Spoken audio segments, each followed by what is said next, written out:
Let's check the levels. I sound sexual as always. Of course. Ooh, and then the succulent baritone comes in. Okay. Somebody fucking added me or tagged me in something on Twitter, and it's just blowing up my fucking notifications, and it's super irritating. I don't know what it is. Is it that Barbara Avon thing? Yeah, she tagged you in that too. Yep.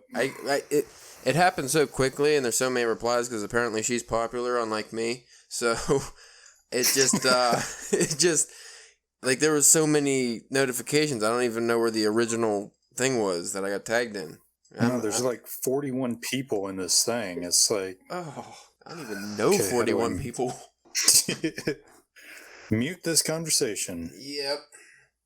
As long as my thing's not dingling, I'm good. That's the way my life goes. As long as it's not dingling, I'm happy. So we got this big ass all day book, I'm dingling. All right. Man, it's girthy. Girthy. Let me actually introduce us first, and then we'll get on talking about girth.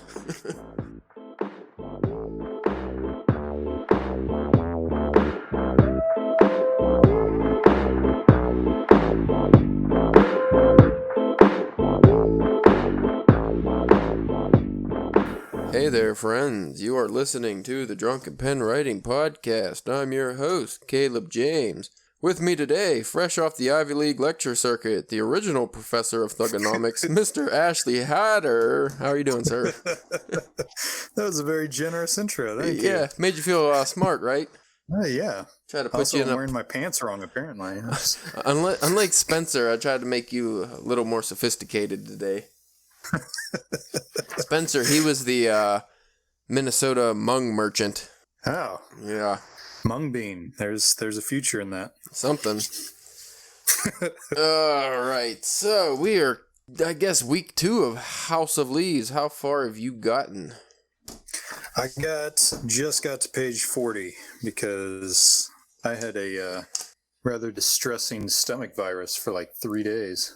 But that should have gave you plenty of time on the toilet, which is where most people's reading gets done. I mean, it's hard to read when you're crying, so it's yeah, the tears, yeah. That actually explains right before recording this, your mic just exploded or something. Maybe that had something to do with that. I'm not at liberty to say. I actually made it to page 52, and let me tell you, sir, I am befuddled. The beginning of this book, it doesn't start off too abnormal, which I'm assuming it's going to get to in the next 100 pages or so. But I have a couple complaints, but before I do that, I'm going to do a little bit of a compliment sandwich here.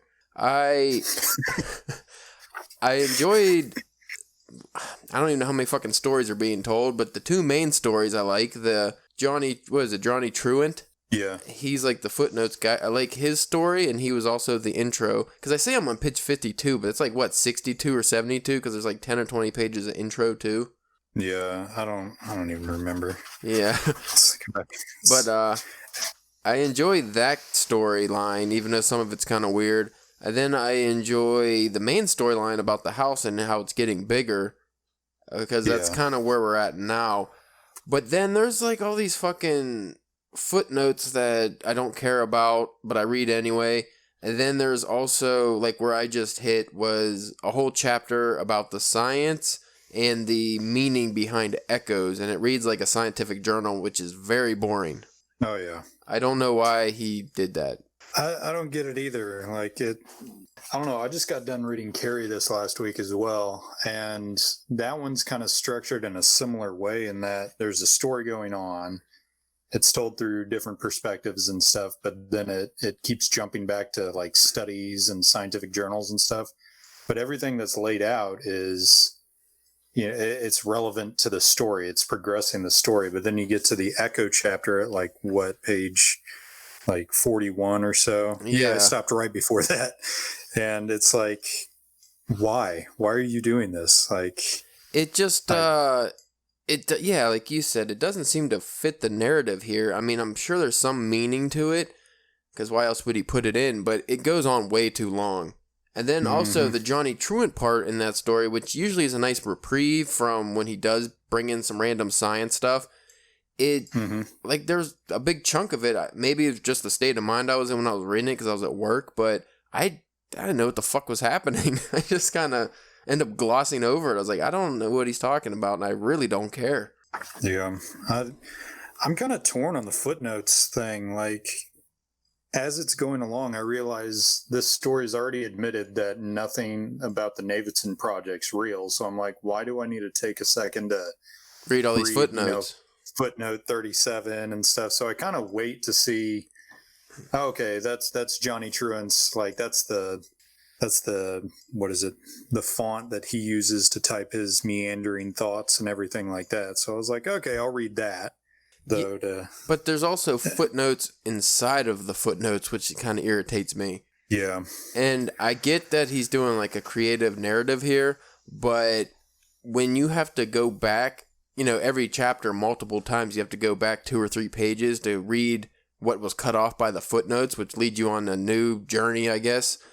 Maybe it's just the style of reader I am, but I don't really like that. Like, you'll go into the House of Leaves, like the Navidson files or whatever, but then you go into Johnny Truant for a couple pages, but then the next, like, right after that is the continuation of what you were reading previously, and you have to go back to kind of piece them together, and that's kind of annoying.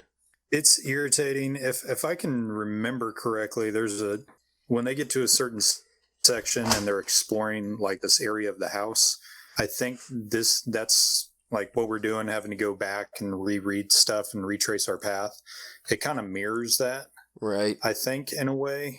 Again, it's been years since I've read this, but I really think if he was gonna explore Johnny Truant, I think sectioning it off differently would be better, because some of these footnotes aren't actually footnotes. It's like 4 pages of a footnote. I'm like, it's a story. You're using that definition kind of liberally right there, man. That's a separate narrative altogether. Yeah, it's like Also, this isn't the kind of book you can just go into reading without like real focus, because I've already lost myself a couple times because I just wasn't necessarily paying attention to a certain part, and then all of a sudden I'm reading some other narrative completely, and I'm like, what the hell is happening right now? Yeah. You can get kind of tossed back and forth, and I don't know. Well, you brought up an interesting topic earlier on Twitter when we were talking about it off air, was you said you kind of feel like this has the Chuck Palahniuk effect, where you enjoyed it more at a certain age than you might now. Yeah, when I had started reading it, like the Johnny Truant intro, which it kind of read like a Palahniuk thing, because it was like kind of pretentious, like, oh, I'm this rough and tough dude, had a hard life, I do drugs in my spare time, hanging out Thompson's got nothing on me. Yeah, hanging out on Skid Row. Yeah, just going to see a stripper named Thumper and all that stuff. It's like, okay, yeah, I get it. You're a hard ass, and we're supposed to think that maybe that lends to your image, but I don't know. I was like, you're kind of off-putting with that narrative. But the Navidson file itself, like, if it were just to be that, I think it'd be really, really interesting to read. But then you have all the footnotes and the extrapolation of Truant's story, which is interesting in its own way.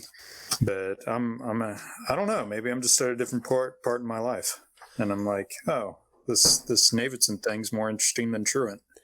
I definitely am more interested in the Navidson files, and I mean, it's not that it's barely talked about, but compared to the rest, like the Johnny Truant and just all the other footnotes in this chapter on Echoes, it is not the main story, it seems, even though it's supposed to be. Yeah. Like, if it was just a whole book about that, I would probably really like it. Yeah, no doubt. I think, I don't know. It's the Johnny Truant thing, character-wise, I'm not even sure I can... If we were to study his character, his narrative isn't even super trustworthy, because, I mean, you see the circles he runs in, you kind of start getting a feel for his history, the fact that he does drink too much, he hangs out with some weird people and is into weird crap, and it's like, if you're telling me all this stuff, I don't even know if I can trust you to begin with. So you're kind of an unreliable narrator and telling us an unreliable story. So it's like, I'm not taken to a certain point that's interesting. Philip K. Dick did it really, really well with like Scanner Darkly and everything. Yeah. But this is a little more to the point where you hear the rambling homeless people on the street and you're just like, okay, dude. You just like, you're not wondering, are the pigeons really conspiring against us? You're just like, oh, okay, that's cute. I am a little worried that I'm gonna get to a point in this where I just end up flaccid and disappointed. Flaccid.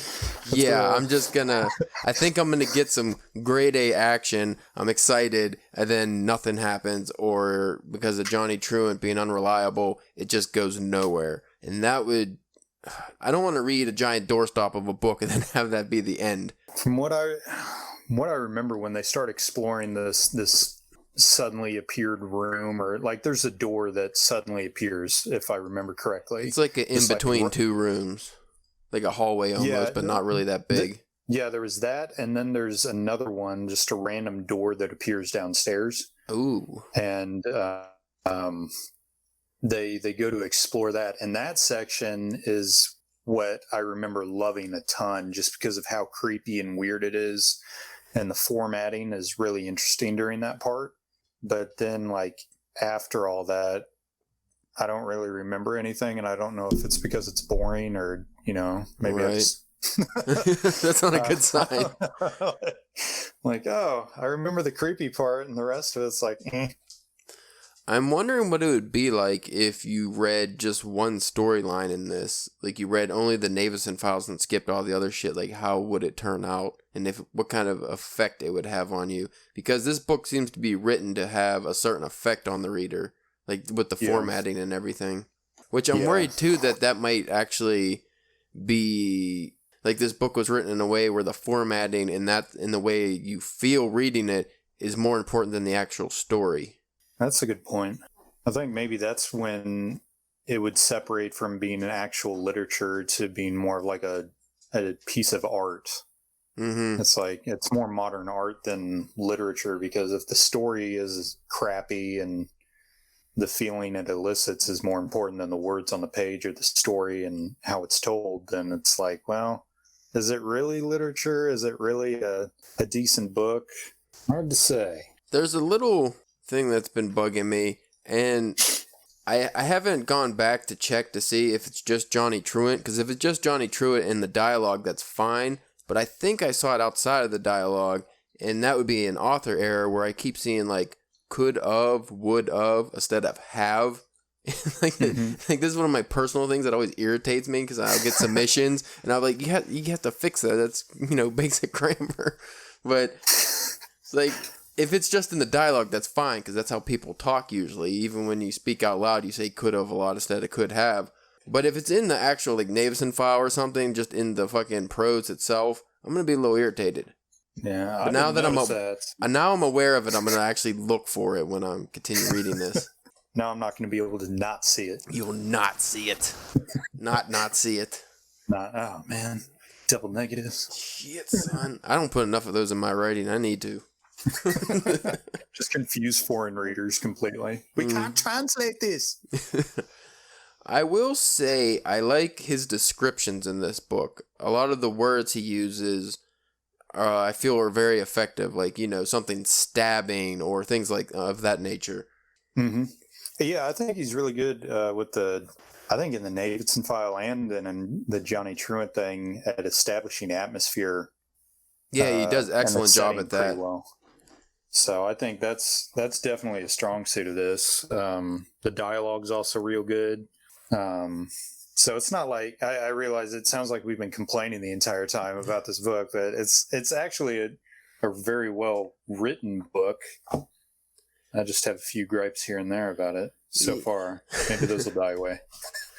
Yeah, maybe once you get past the echo bullshit, it'll be all right. Oh, man, that stuff's so dry. Yeah. Well, I just hit like a big chunk of Johnny Truant, and like right after the initial echo part. And honestly, if you ask me right now and I just read this earlier today, if you ask me what I read, I couldn't tell you, because I don't fucking know.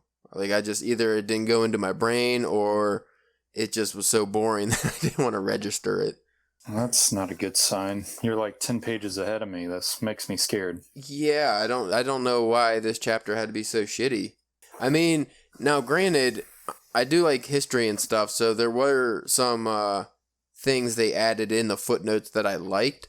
And not necessarily the footnotes. The footnotes kind of explain it because he goes into like different languages and stuff and French and yeah. Like there's an entire passage of Latin. You're like, why are you including this?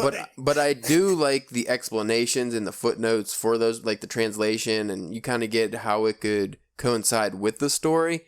But at the same time, it could be 100% not in this book and probably be better. But yeah. Also, there's fucking things that irritated me because, like, I forget. There was like a quote. I forget if it was in Latin or something, or it might have even been in English. And I think it was Latin. And then there was like a paragraph saying something about a change in it, and somebody was right. It was one of those things so dry and boring I kind of glossed over. But then it had the quote again, and it said something about it being different, but it was literally the exact same quote. There was nothing changed, so I don't know what it was. I don't know. It's like, I don't even know what fucking page it was on. I didn't feel. Should have just got my marker out and marked the shit out of this book. Because I don't think anybody's going to want to borrow it off of me. Just get the old highlighter out. Post-it notes everywhere. Yeah, I think sometimes, maybe to the detriment of it being a really readable, accessible book for a lot of people, he goes into way too much extra detail. Yeah. Like with the languages and everything. It's like, I've watched so many documentaries and stuff about Peter Jackson on the Lord of the Rings movies, how the Weta Digital and Weta Workshop people would put like engravings on the inside of the armor that never saw the camera. I was like, yeah, way why? too much detail. I remember seeing that too. I was like, why would you go to all this effort? Well, it helps the actors get in the mind. I'm like, no, dude, they're actors. They're supposed to be acting. Like, in the movie, you're not inspiring real people. in the movie Seven with Brad Pitt, it was the serial killer's room. I think it had all these like notebooks, and because he's crazy, and I guess he kept a bunch of journals and stuff. Yeah. You get a quick glance at just the notebooks in the room, and that's it. They had people fill out every page of every fucking notebook, and there was like hundreds of them, I think. It's like, why? If you're never even going to open it, what's the point? Yeah, that's stupid. Maybe to sell merch later on, I don't know. Sell it on eBay, maybe they're ahead of their time. I found that stupid quote, by the way. It was, it's on page 42. Ah. Oh, the La Verdad. Spanish. That's Spanish, man. Yeah, That's Spanish. Like I said, I glossed over this. Yeah, but it's Spanish. I was just Don Quixote. But I think this is the one. It says it changes or something. I don't want to read all this again. Yeah, exquisite variation on the passage by the ignominious layman is far dense to unpack here. So is the passage supposed to be different because it's posted twice and it looks exactly the same? I looked word for word and did not find anything different. Yeah, it's the exact same. So I don't know what the fuck he was going for, what he's talking about. Again, that's one of them comprehension issues on my part because I just did not want to focus enough to break it down because I felt like it's not important to the story. Yeah, I mean, if you look at footnote 50 right underneath that, it's Johnny Trent mirroring exactly what you said. He's like, exactly. Yeah. How the fuck do you write about exquisite variation when both passages are exactly the same? That's what I'm saying. What is the point? See, I think I fucking skimmed through that too because I was so distraught by how bored I was. See, the problem is I'm reading these oftentimes I'm reading this in my work truck, which is exceptionally loud, and I'm weirdos all over. And I read it while I'm driving because I'm crazy and I like to fly down the internet. No, but that'd be dangerous. Don't read and drive, people. Yeah, audiobooks, man. Could you imagine the audiobook of this? If it's possible. You just hear the narrator break down sobbing at like page 12. Like, I don't want it. I don't want to do it anymore. Oh, all right. Just let me get this page out real quick. Fuck. And just like, oh, the whole page is just the word fuck. That's lovely. That means something. I can't wait to get to the appendix. Oh, man. Well, it looks like this is just a bunch of numbers, so I don't have to read that. I'm already worried that this is going to be a book where by the middle I just want it to be over And I hate when like getting that feeling. We kind of talked about that in the Goodreads group some time back about books that you've given up on. Yeah. That's rough, man. Especially when it's a doorstop like this that's supposed to be so, a cult classic, so excellent. It's like, I think what upsets me most about books like that is that I put so much faith and trust in them that I do read halfway through. And I'm like, oh man, I've already crossed the halfway mark. I might as well finish it. But then you start doing that glossing skim. Yeah. Like, I'll read the first word of this paragraph and the last word of the next one. And like, I don't care anymore. Just end this. That's really tough too with a book that's very well written like this one, because you feel like you might miss something if you do just end up bailing out on it. And there's books I've read too where Notes from the Underground from Dostoevsky, that's a good example. I think the first half of the book is just this madman ranting. It's literally just ranting. And I almost could not get through. It got so boring, and I don't know anything about fucking 1800s communism or whatever it was. Like, I just did not give a shit about the czars or whatever he was talking about, aristocrats and all that shit. But as soon as I got past that, the story completely changes and goes into a normal narrative, and I really, really enjoyed it. So that was one of those situations where I was like, more of an experimental book. I'm glad I finished it. So I also have hope with this that maybe if I do get kind of bored, once I get into the wackiness in the middle area, I might, my interest might be revitalized and I'll go back into actually enjoying myself. Yeah, I think for me, one of the big things about books that I just end up dropping, I think one of the recent ones, where is it? There it is. It is The Vegetarian by Han Kang. I started reading it and I hated it because there's no sympathetic characters. Like you don't care about anyone. I think I remember you ranting about that on something. I might have done that a couple times. Yeah. I was just so pissed off. It's like I paid full price for this at Barnes and Noble because I didn't have my membership on me and blah blah blah, and just wasted like $15 on a piece of crap. And I was angry.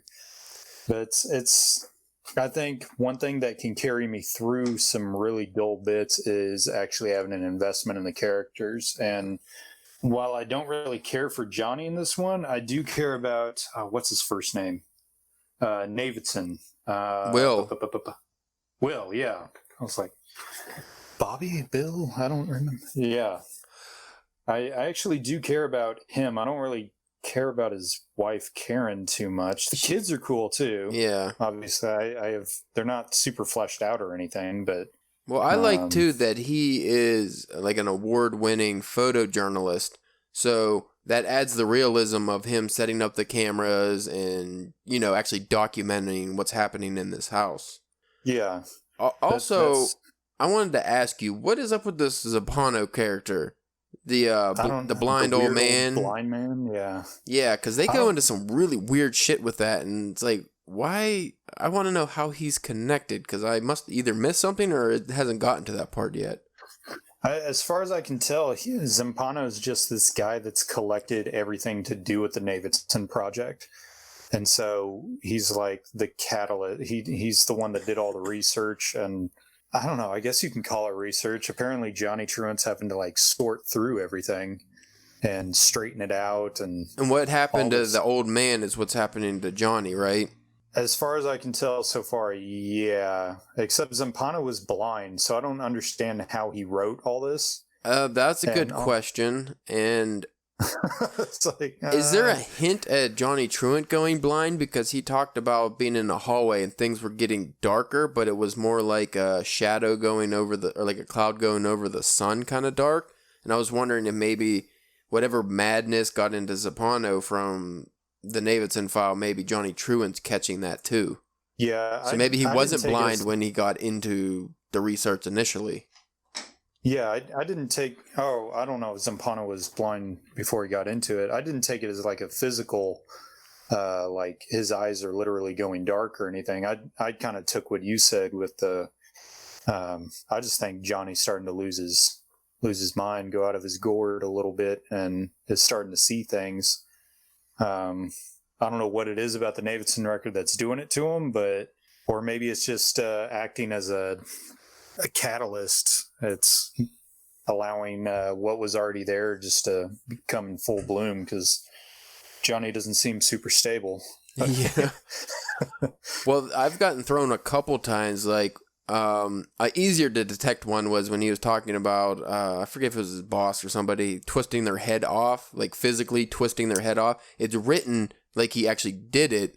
And then the next scene, or the next part of the scene, like a woman walks in and it turns out he just imagined it. They do that, or it seems to be happening a lot to him as the story progresses, where he envisions something happening, but it's not actually happening, but it's written like it happened.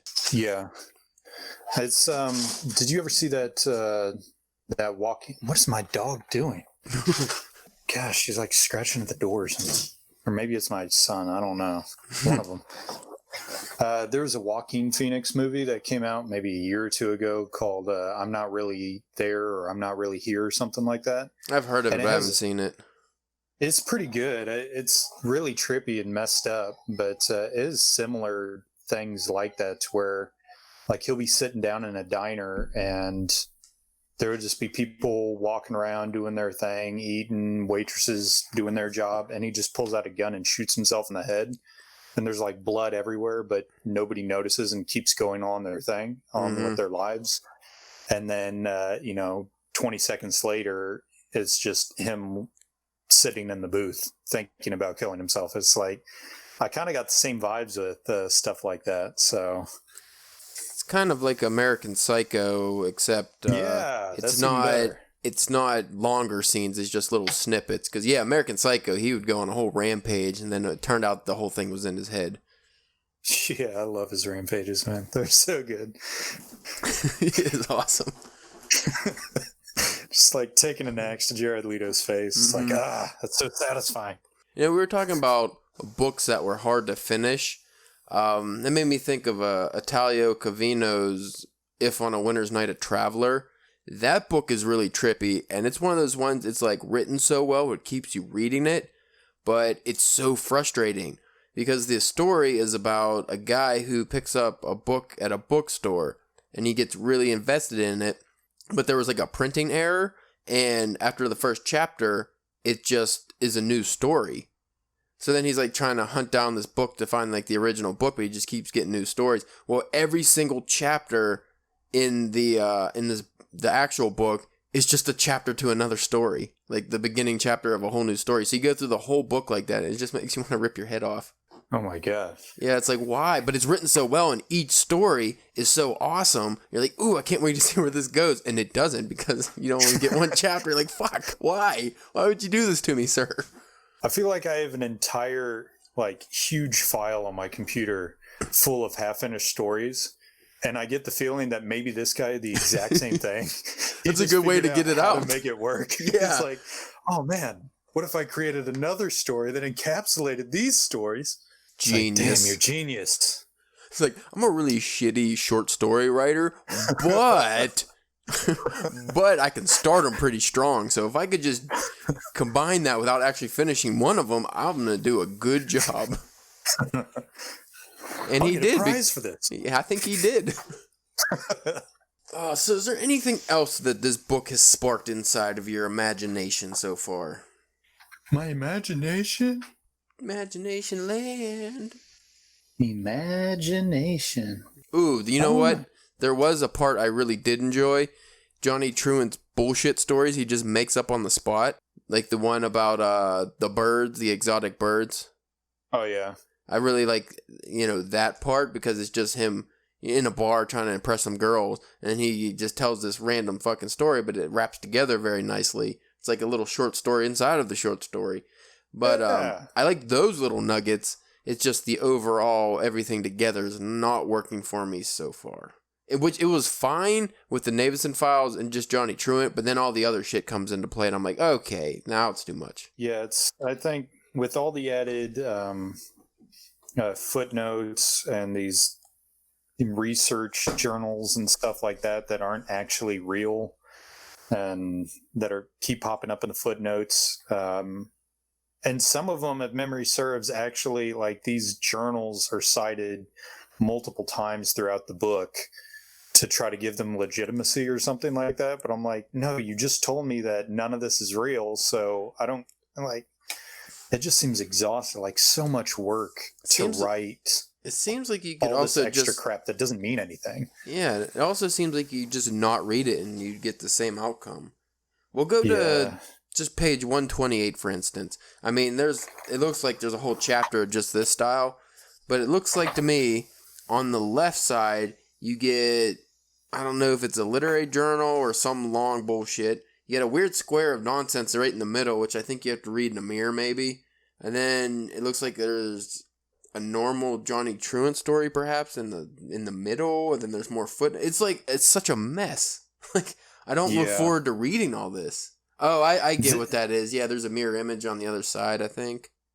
No, it's not a mirror image, but it's like this exhaustive list. I remember this part. The square is a list of all the things that they're taking into this room, because this room's huge. Like, it's impossibly big. Okay, I got you. It's just, why is it backwards on one side, or is it no? Because I see numbers. Yep. It's very bizarre. Oh, okay. I think I get what's happening now. Yeah. So, like, on the left side of the page, it's like looking through a window, I would guess. Yeah, I don't know. The right side of the page, the text is normal, and then on the back end, which would be the left page, it's like you're looking at the words from behind. Yep. Okay, that's cool, but I don't think I'm gonna like it. Like, it's just the list of bullshit. Then you have, like, on the very far right of the right page, you have all these names that are written upside down in italics. Why? I'm like, why does that matter? Why did you come up with all this stuff? Like, did this guy just have no life when he wrote this? I feel like it. Maybe he is Johnny Truant. I mean, if his first place to go cry is a dumpster, then I mean, it makes sense. It reminds me of home. I feel like this guy is very intelligent, but he seems like maybe he could be a pretentious douche. Like one of those hipster guys you don't like to talk to for more than 5 minutes. Yeah. Seems like he'd take 5 minutes to order his drink at Starbucks. Yeah. And he only listens to indie bands nobody's ever heard of, and once they get on the radio, he ditches them. Yeah. They're selling out. Well, sorry, guys. Some of us have to pay rent. Apparently he did it for 10 years. It's like, not all of us can live inside dumpsters and be happy. Yeah. Like, I wish I could see the original copy of this, because, like, there's just a page of X's. Like, did you literally type out every X for no reason, or what is the purpose of this? I don't know. I used to think it was redacted, but then I'm like, I mean, if you're able to do all this stuff with formatting, it seems like a really simple task to just add a black line through stuff. Mm-hmm. And what the fuck is in the middle here? Is this a screenplay, or is this like a radio broadcast? Tom's Story, page 253. Oh, Lord. Yeah, Tom's his brother, right? Yeah, the cool guy. The cool uncle. Cool uncle. What have you gotten me into, sir? I'm not the one that brought the story up. You're the one that's like, hey Ash, this sounds like a great project. Want to do it? But you told me about this in the past, and I was like, maybe I'll check it out sometime. And then all of a sudden we're doing this. I was going to go read fucking 12 volumes of a manga and be happy, but now I'm doing this. No, I'll never be happy again. Never gonna be happy. I'm gonna cry at my cereal. I don't even eat cereal. What am I talking about? Oh, man. Grape nuts. Grape nuts. That's still a thing? They make those? What's the deal with grape nuts? There's no grapes and there's no nuts. It's like pineapple. Like, I feel like I could start reading Salem's Lot, and I won't take anything away from reading this book at the same time, because sometimes if I read books at the same time, depending on what it is, like, I'll find I enjoy one more than the other, and then I kind of start ditching the other one. But this one, I feel like it doesn't really matter because I'm going to be in the same place no matter what, just going, what the fuck is happening? So, yeah. I think I'll be all right. I think you'll be okay. Yeah. Find out what's happening. Good old Johnny True. And I can't wait till I get to the part where it's like 15 pages of just one word so I can skip through it. Yeah. I'm just worried that the formatting is going to kill the story for me now. Like, I remember being in high school and stuff and hearing about this book and starting to read it and think I was super cool because, oh, yeah, have you read House of Leaves? Oh, yeah, I'm so cool. Look at me. But now I'm like, Yeah. I care more about stories than trying to impress people. So I think a young developing mind would enjoy this, but once you are already set into what you like, it might be a kind of a tough sell. Like if you're a 30-year-old getting into this, and you've been reading, fucking Stephen King or something for the last 15 years, this might not be the book for you. At least I like experimental fiction, so I'll at least give it a chance whenever I can. Sometimes that doesn't go too well for me. Sometimes it's all right. I don't know. We'll see how it is. And I'm all for like experiments on formatting and stuff. I think it's really cool how the way you lay out words can change their meanings. Like with E.E. Cummings' poems and stuff, the way he lays those out and adjusts grammar it changes the way the words are. You would normally read them and the meaning behind it, but it's like if you're doing it to the extreme that it's an unreadable piece of gobbledygook garbage, you're like, I feel like you just killed 50,000 trees for nothing. Yeah.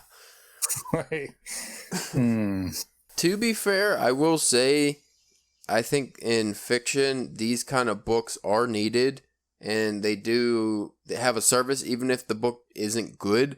They at least, not just experiment, but they kind of stretch the limits of genre fiction and just what literature can be. So at least it has that going for it, even if I don't end up liking the story. Yeah, and I think almost everything written has an audience somewhere, even if it's really niche. So I've no doubt that there are people that absolutely adore this book and a lot of his other writing, but so far I've yet to be converted to the Danielewskiism. So I would also just like the state. I think like the book cover thing is really cool. How the inside book is longer than the actual book jacket, just because how the story is. The inside of the house is bigger than the outside, but it's getting all bent to shit here. Like, I can't. I put it in my bag for work, and it's just fucking. Damn it! Why can't it be the same length like a normal book? Like now the cover's getting all fucked up. Damn it, Mark. Mark with his fancy book. Took it too far. Yeah. Well, at least I guess I can say I read it I read it when I'm done.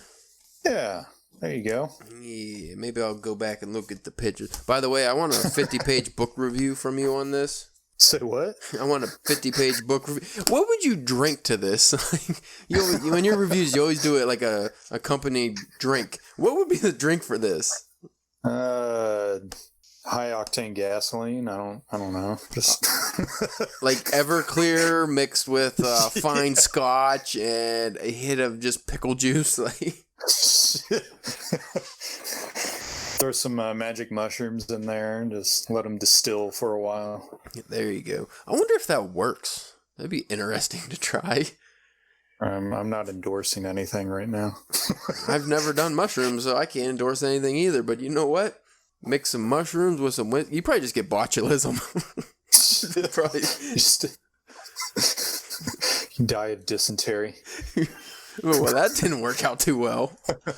Damn it! It's Oregon Trail all over again. Did you at least see some? Did you see some stuff? I saw some blood in my stool. Oh. Man, it always goes back to the bathroom at these episodes. Well, that's kind of where the whole DPW started, in drunken bathroom somewhere. So we've at least taken the podcast out of the bathroom, but we can't take the bathroom out of the podcast. All right. On that note, I think we should wrap it up if we want anything to talk about next week. It's true. It's really hard to determine a number of page, like a set page limit to read, because you don't know what you're getting with this book. It's not just chapter based like a normal book. So I guess just try for another 50 to 100. We'll see where it takes us. Yeah, no doubt. We're going to fly through. I'm going to feel like I'm the world's fastest reader when we get to like the one-word pages. And like, yeah. Until you get to the 50 pages of just dense Italian text or something. Yeah, that's all written backwards, upside down. You got to read it in the mirror with your Google Translate looking at it. Oh, this sucks. How do you know Google Translate was going to be a thing? What the fuck? And then it's just a list of like how to make muffins. Oh, man. A recipe for cookies. It's like, I'm gonna have to try this recipe. This sounds pretty good. And then you make it, and it just tastes like dog shit. Yeah. I knew I used too much nutmeg. Damn it. Alrighty, sir. Well, it's been wonderful. It has. It's been a pleasant experience, and depending on how this book goes, I might be drunk by the next episode. I don't know. I've been sober the last couple episodes, but the reading this it's getting to me, man. It's breaking my spirit. I wouldn't go that far, just kind of breaking my willpower to want to read stuff. But it has made me want to write more, because I'd rather write than read most of this. So there you go. Yeah, it's a hard taskmaster. All right. Well, if anybody's still listening, and you want to, we're not really doing much of a follow along here, but you can go to drunkenpenwriting.com to see what normal writing looks like for the most part. And you could go on Twitter. Wait a minute, here we go. And you can go on Twitter at drunkpenwriting to, I don't know, look up literary memes and whatever we post. I don't think we post inspirational stuff anymore. It's whatever I feel like throwing out into the ether. And we got take that. And we have a Facebook page which somebody goes on, not me, but we have fans that go on there. And then and then we have Goodreads where you can read some comments in the form of a book. So that's always a good time. Until next time. Feel like your soul is so sad right now at having discussed House of Leaves. Yeah.